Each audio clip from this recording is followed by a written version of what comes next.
Hello everyone, welcome back to the channel. And yes, this is weird. I'm on a hunter. I just think like look at this. Look at the freaking glows. They're beautiful. If you haven't done Solstice, it's well worth it in my opinion.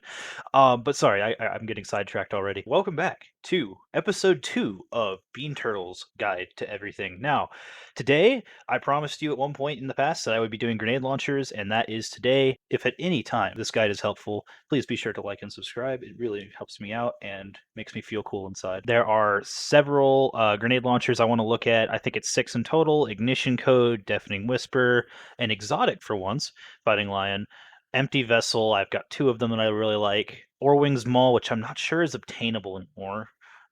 Truth Teller, which is obtainable, and Salvager's Salvo, which is a pinnacle ritual weapon. So the reason that you should care about grenade launchers, well, the thing about these things is that they are capable of wiping huge numbers of adds in single shots. With the exception of weapons like Wrist Runner, there are very few other options that can do things like that. Whereas Ignition Code, for instance, with the slide shot roll I have, you fire a shot into a group of ads, they all die, you slide again, you slide, fire a shot, slide, fire a shot, slide, fire a shot, and you can wipe out like everything in 1,000 miles. It is an incredibly good weapon. Deafening Whisper, a wave frame GL fired at the floor, and everything that's within its wave gets hit and killed. And so think of it like if you're a Titan, a thermite grenade, think just like a wave of death. And then like these are just your standard explosive tube grenade launchers. Grenade launchers are incredibly useful for high level PvE for that reason, because they are pretty much the only easily used special weapons that can do all these crazy things. Now, first one I would like to look at, since it is easily obtained this season, as I talked about earlier, the Ignition Code. Now, this weapon is incredibly versatile. It can be used in PvP as well. People were calling it Mountaintop 2.0.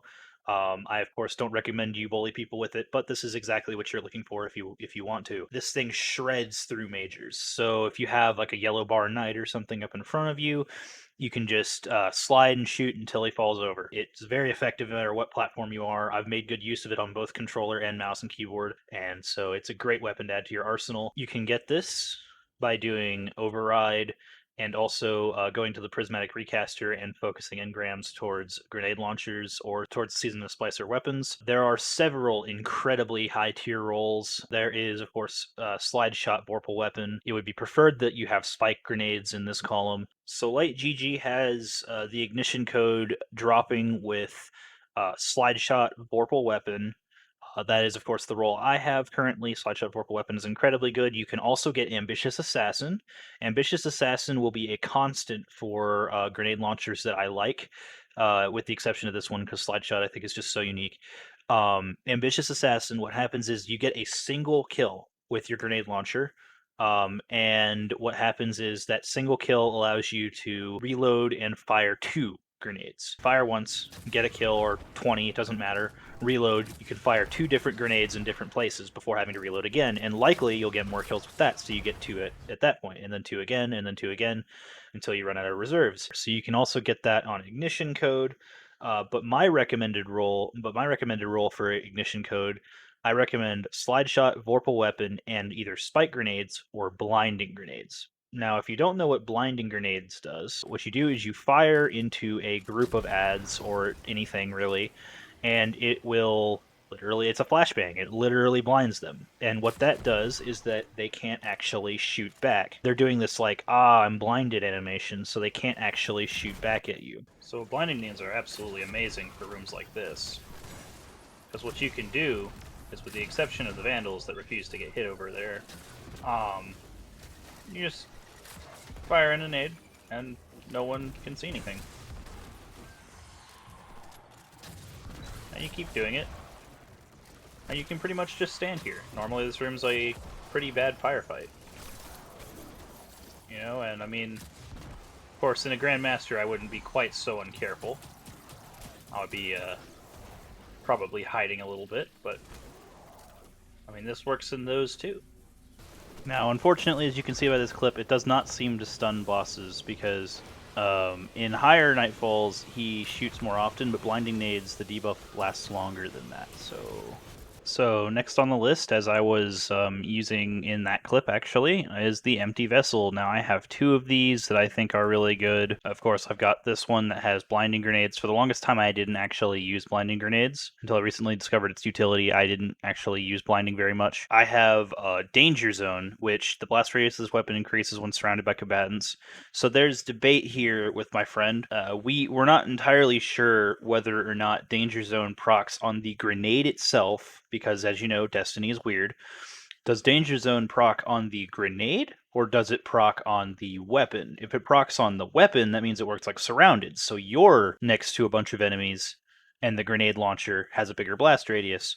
Or does it proc on the grenade? If the grenade is near three enemies, that it gets a bigger blast radius. We're not sure. But if it procs on blinding grenades, if you don't know, this blast radius looks pitiful. However, the effective range of the flashbang effect is like 10 times larger than that. So we were thinking that if Danger Zone buffs that, which I think it does, that means that you can blind even more than in a single shot than just normally. So what I'm trying to say is that if Danger Zone procs on the grenade that you fire, not on the weapon, then that means you can fire it into a group of ads and it'll be active every single time you do that. This grenade launcher can also roll spike grenades, just like any other God rolled nade launcher can do. Spike grenades is good because it does increased damage on the impact. The equivalent for rocket launchers is impact casing, increased damage and direct hits, which means just the rocket impact itself does more damage. It's the same with grenade launchers. Any grenade launchers that have spike grenades do increase damage on the hit.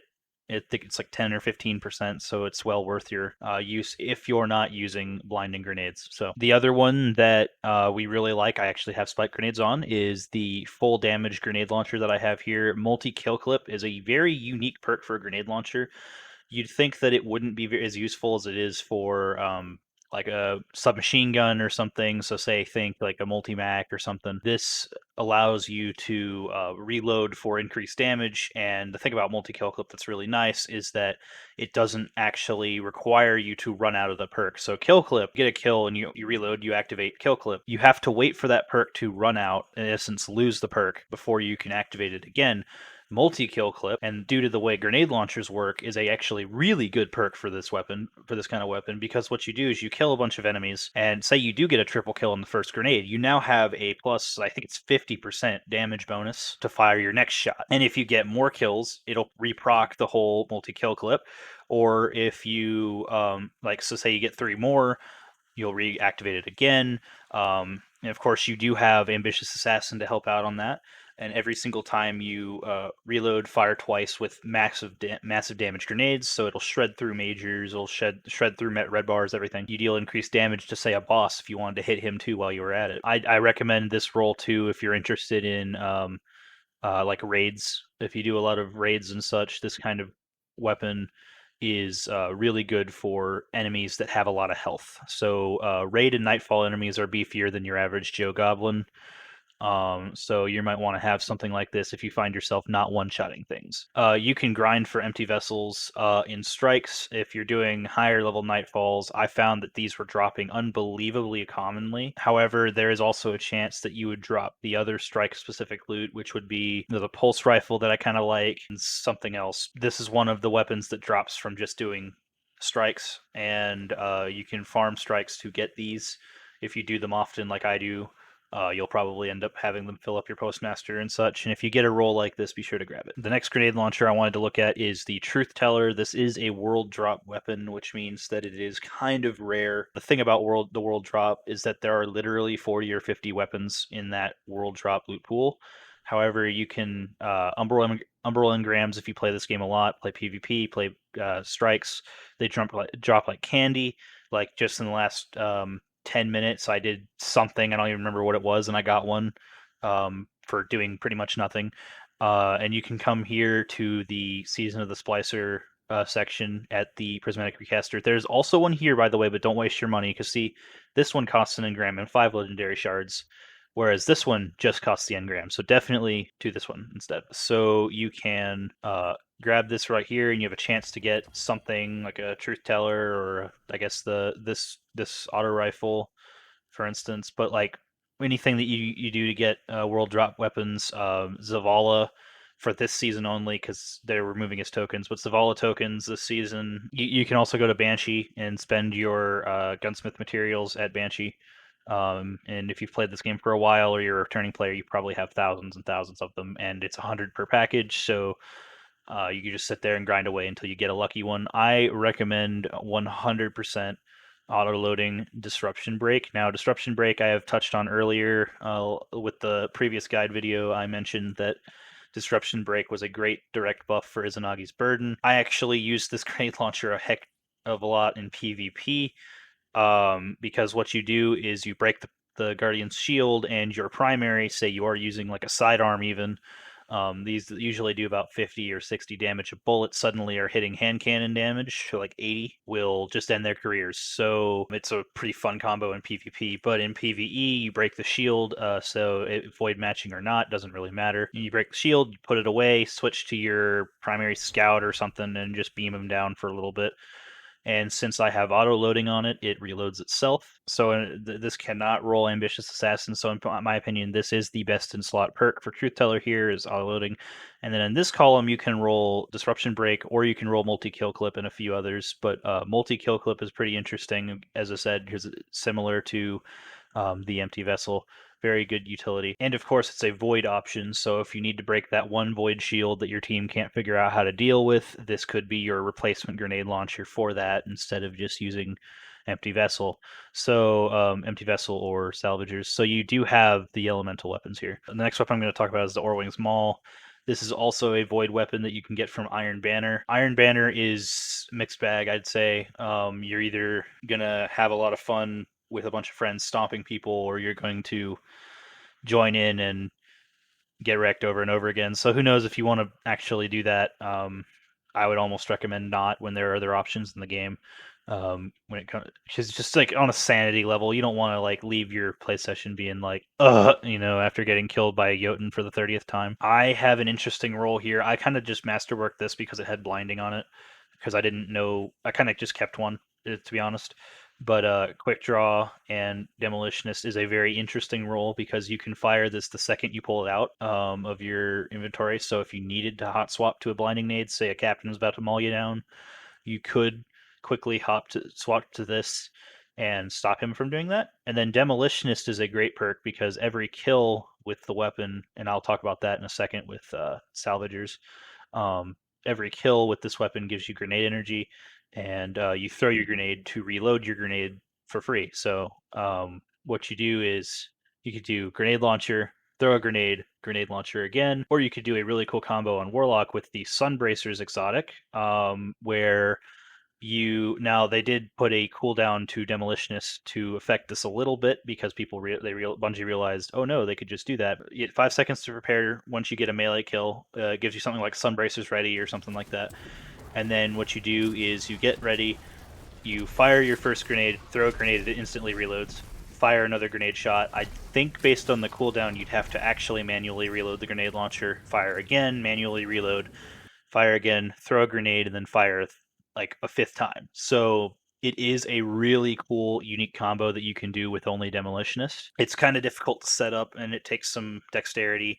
But if you can do it, it's a lot of fun to just have fire everywhere. The last legendary grenade launcher of great power that I will show you is the Salvager's Salvo. This grenade launcher can be obtained through a quest that you receive from Banshee, I think at the beginning of not this season, but last season. But you can still get the quest, so don't worry, you didn't miss out if if you don't have it.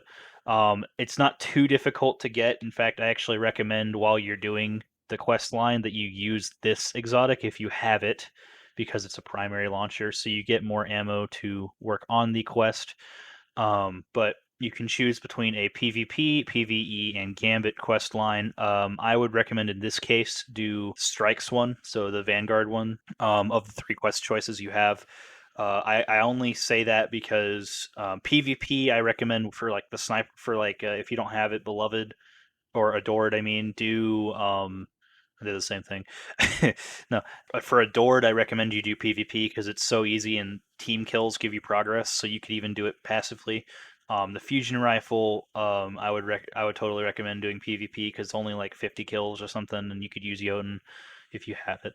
Grenade launchers, though, are much more difficult to get direct kills with, and you rarely see that. In fact, you usually see that people will tag people with GLs and switch to their primary. Grenade launchers are much harder to get killed with in PvP, so I just wouldn't recommend dealing with that. Salvagers has the best in slot options. Once again, Ambitious Assassin. It has Vorpal Weapon for extra damage. Ambitious Assassin, of course, best perk in the game. Demolitionist, as I talked about a second ago with Orewings, and Chain Reaction. So you really have two setups for this weapon. You've got, well, I mean, you could use any combination of these, but you've got the I'm going to shoot the boss in the face a bunch loadout. Like as I was talking about with Sunbracers, you could do that combo and have Vorpal Weapon on, so you're getting that plus 15% plus the extra damage from spike grenades that you just have anyway. And so you can just sit there and smack the boss in the face or the major in the face, whatever, and throw your grenade to reload it. And also on ad clear, you gain when you're hitting ads and stuff with it, you get grenade energy with that as well, which is incredibly useful. Or you can do the ambitious assassin chain reaction route, which is that chain reaction, if you don't know, is like Dragonfly for grenade launchers and rocket launchers. What it does is that any kill that you get with it explodes, and the explosion is absolutely massive and devastating. So, you kill a dreg and that dreg can go over and kill another few dregs, and it's just poor dudes. But still, for the longest time I actually ran this though, Demolitionist and Chain Reaction. So the Chain Reaction, the kills from the explosion gave you grenade energy too. So I would always have my grenade up, and then I would throw my other grenade just to reload sometimes. But usually I just did it to gain grenade energy as a tool. So the last weapon that I will be talking about today, and it is wow, an exotic. Holy. You might actually be lucky enough to already have this if you're a new player. If you're a returning player, you probably do have this. Say you played around the Forsaken era, you probably exotics dropped like candy back then, so you probably have this. This grenade launcher used to be considered widely as the worst weapon in the game. However, I would say nowadays it has a pretty good place in the PvE meta. This is the only grenade launcher that is breech loaded, so like a tube grenade launcher uses primary ammunition. So if you look at like this one says special ammo, this one does not actually. Oh yeah, there. So see, so this grenade launcher is a special weapon. This shows a primary icon, so it actually does fire kinetic ammo. What it does is it actually was the first tube grenade launcher I think that had the original delayed detonation perk. After the grenade has been fired a certain distance, you can hold the trigger, or like you hold the trigger once you pull the trigger, and then you wait until the grenade is where you want it to be, and then you detonate it. You can just hold down the trigger until you detonate it. So you can do that with any. That's time. You can do that with any of these grenade launchers, except for Deafening Whisper, because it doesn't work that way. But this is the original one. This is what its original perk was, and then its thing. Then the herd direct hits do more damage to enemy shields. It was the only grenade launcher that one shot in PvP at one point. And multi kills reload the mag against grenade damaged enemies. So what that means is that you hit a group of ads. You literally just hit a group of ads with this thing, and then switch to your primary and get a kill, and then this thing will be reloaded for you. And then also kills always drop primary ammo, so kills with this weapon always drops primary ammo, which means you'll never run out. So actually, with this grenade launcher, it's the only one that's entirely possible to run a double grenade launcher loadout. And what I mean by that, I mean you could do it anyway, but it's much more efficient to run Fighting Lion and Ignition Code, say. But what you can do is you can fire 3 grenades in a row. So Fighting Lion, Ignition, Fighting Lion, and then you reload your Ignition Code, and then you get a kill with it, and then Fighting Lion will be reloaded, and then you fire Fighting Lion again, and then fire Ignition Code, and then you fire Fighting Lion again, and you need to switch that, reload. It's just a fun combo.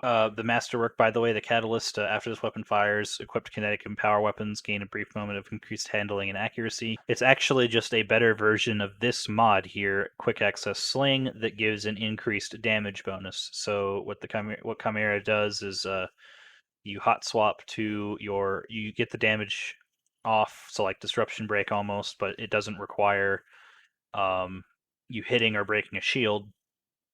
So it works kind of like disruption break, but you fire the grenade and then you hot swap to your other weapon, and you do increased damage. In PvP, that means or not increased damage, you have like quick draw on the other weapons, so you can hot swap and quickly pull out this gun, say for instance, and tear down whatever PvE or PvP enemy. you have. So I'm getting tired for some reason, but this is also the last grenade launcher that I was going to talk about. There's also an ornament, kind of like the jade ornament. I just took it off so you guys knew what I was talking about. That's the last weapon I was going to talk about. Just a quick overview of what mods you can run to help out. Currently, with void weapons, you got the Warmind's Decree mod, so that means Void Splash can spawn Warmind cells. Fighting Lion is void weapon, Truth Teller is a void weapon, Orewing Mall is a void weapon. All of these can spawn Warmind cells using that mod, and Deafening Whisper is my baby. This thing has spawned and killed so many things with Warmind cells that I can't even count them anymore because that tracker is actually not telling. It's way more than that actually, based on how devastating this weapon is. I always recommend when you're running grenade launchers based on how much you use them, you run a an ammo finder and an ammo scavenger. Blast radius grenade launchers become charged with light by rapidly defeating multiple combatants with the GL. So you just get literally a double kill and you'll get a stack of charge with light and PPE. It's that easy. And then what you could do with that, say, for example, the Lucent Blade charged with light mod, while charged with light, dealing damage with the sword gives extra sword damage. So you could pull out, say, like negative space or just a sword. It doesn't really matter and do I don't remember what the buff is. So it's 35%. That's my guess is 35% from Lucent. It allows you to do some crazy things like one-shot champions with Black Talon, or brute force champions with Black Talon, not one-shot necessarily. Also, Wrath of Rasputin is a year-round mod, so if you get this from 801 whenever she sold it the other day, but if you can get it, she'll come back in rotation with it. You get this mod from 801, and it makes it to where Empty Vessel, any of them, because they're solar, can spawn Warmind cells. The thing about the solar splash damage is that literally every part of the grenade launcher counts as solar splash, even the impact damage, because it's just that easy to code, in my opinion. And it's like I think that's why I think that's how they did it anyway. That any solar splash can spawn Warmind cells. Any champions you kill with a solar weapon, by the way, will spawn a Warmind cell with Wrath of Rasputin on if you hit it with like a rocket or with a grenade launcher. But yeah, with that, I'm pretty tired for some reason all of a sudden, but that was the end of what I was going to say with grenade launchers.